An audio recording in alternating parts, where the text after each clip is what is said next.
Praise lord అండి అందరికీ. ఈరోజు నేను మరొక విషయాన్ని మీ ముందుకు తీసుకువద్దామనని నేను ఈ వీడియో చేస్తున్నాను.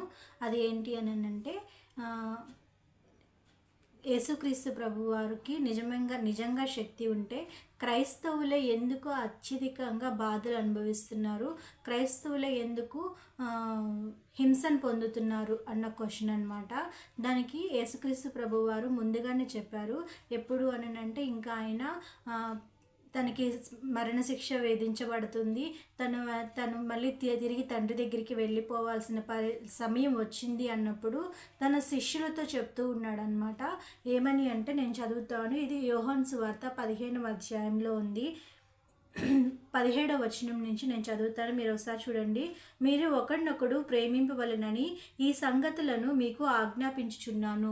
శిష్యులకి చెప్తున్నారనమాట. అంటే ఇప్పుడు మనకి కూడా, అంటే దేవుని బిడ్డలుగా ఉన్నటువంటి ప్రతి ఒక్కరికి ఇది చెప్పబడుతుంది. ఏమిటంటే మీరు ఒకరినొకడు ప్రేమించుకోవాలి అని చెప్పేసి. అంటే మీలో పగ, ద్వేషము అటువంటివన్నీ ఉండకూడదు, ఒకరినొకరు ప్రేమించుకోవాలి అని చెప్పేసి, ప్రేమింపవలెను అని చెప్పేసి. లోకము మిమ్మును ద్వేషించిన ఎడలా, ఒకవేళ లోకము మిమ్మల్ని కనుక ద్వేషిస్తే మీకంటే ముందుగా నన్ను ద్వేషించునని మీరు ఎరుగుదురు. లోకం మిమ్మల్ని ద్వేషించిన ఎడలా మీకంటే ముందుగా నన్నే ద్వేషిస్తుంది అని మీకు తెలుసు. మీరు లోక సంబంధులైన ఎడల లోకము తన వారిని స్నేహించును. మీరు ఒకవేళ లోక సంబంధులుగా ఉంటే లోకం అన్నది మిమ్మల్ని మీతో స్నేహంగా ఉంటుంది. అయితే మీరు లోక సంబంధులు కారు.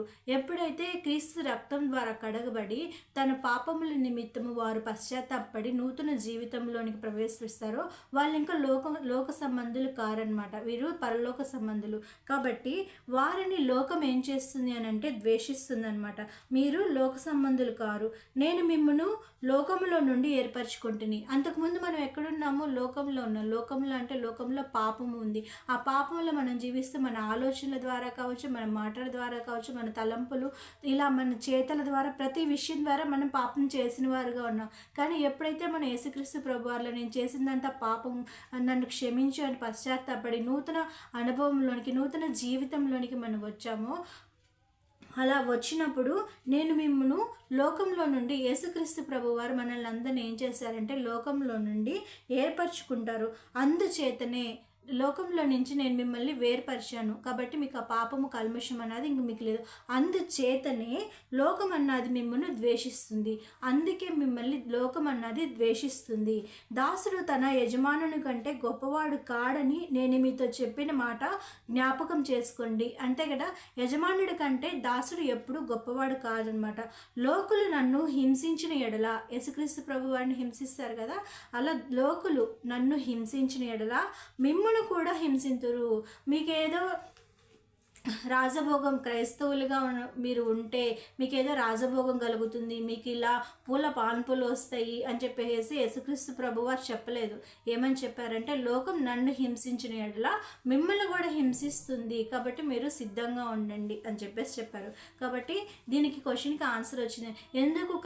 ఎందుకు క్రైస్తవులకి అత్యధికంగా శ్రమలు వస్తాయి అని అంటే ముందుగానే యేసుక్రీస్తు ప్రభువారు చెప్పారు. ఎందుకు అని అంటే ఆయన్నే హింసించిన వారు, ఆయన్ని నమ్ముకున్న వాళ్ళని ఎందుకు హింసించకుండా ఉంటారు? ఖచ్చితంగా హింసిస్తారు. మరి ఈ విషయం తెలిసి నేను హింసలకు గురవుతాను అని తెలిసి కూడా క్రైస్తవులు వస్తున్నారంటే అవును, నిజమైన క్రైస్తవుడు ఆ హింసకు కూడా నేను సిద్ధమే, నేను మరణానికి కూడా సిద్ధమే అని చెప్పేసి క్రైస్తవ్యంలోనికి వస్తారనమాట. కాబట్టి మిమ్మల్ని కూడా హింసిస్తారు. నా మాట గైకొన్న ఎడల మీ మాట ఒకవేళ నా మాట కనుక గైకుంటే మీ మాటలు కూడా గైకుంటారు. అయితే వారు నన్ను పంపిన వారిని ఎరుగరు. అంటే యేసుక్రీస్తు ప్రభు వారిని ఎవరు పంపారు? తండ్రి పంపించారు. ఆయన్ని వాళ్ళు ఎరుగరు. కాబట్టి నా నామం నిమిత్తం వీటన్నింటినీ మీకు చేయుదురు. ఎట్లా? మిమ్మల్ని హింస పెట్టడము, నన్ను బట్టి మిమ్మల్ని హింసిస్తారు అని చెప్పేసి చెప్తున్నారు. నేను వచ్చి వారికి బోధింపకుండిన ఎడల వారికి పాపం లేకపోవును. ఒకవేళ నేను వచ్చి వాళ్ళకి బోధించకపోతే వాళ్ళకి పాపం లేదు. కాబట్టి ఇప్పుడైతే వారి పాపమునకు మిషలేదు, వారి పాపమునకు మిషలేదు, వారి పాపమునకు అంతం లేదు.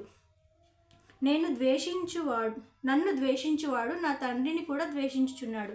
నన్ను ఎవరైతే ద్వేషిస్తున్నారో నన్ను పంపినటువంటి నా తండ్రిని కూడా ద్వేషిస్తున్నారు. ఎవడును చేయని క్రియలు నేను వారి మధ్య చేయకుండిని ఎడల వారికి పాపము లేకపోవును. ఇప్పుడైతే వారు నన్నును నా తండ్రిని చూచి ద్వేషించుచున్నారు. ఇప్పుడు నన్ను ద్వేషిస్తున్నారు, నా తండ్రిని కూడా ద్వేషిస్తున్నారు. కాబట్టి నన్ను నిర్హేతుకముగా ద్వేషించిరి అని వారి ధర్మశాస్త్రంలో రాయబడిన వాక్యం నెరవేరినట్లుగా ఇది జరిగింది.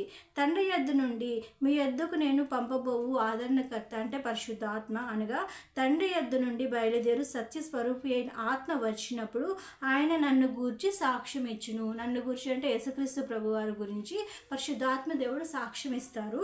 కాబట్టి మీరు మొదటి నుండి నా యొద్ద ఉన్నవారు కనుక మీరు సాక్ష్యం ఇత్తురు అని చెప్పేసి రాయబడింది అనమాట. కాబట్టి యేసుక్రీస్తు ప్రభు వారిని నమ్ముకోవడం ద్వారా మీకు హింసలు రావడము ఎందుకు?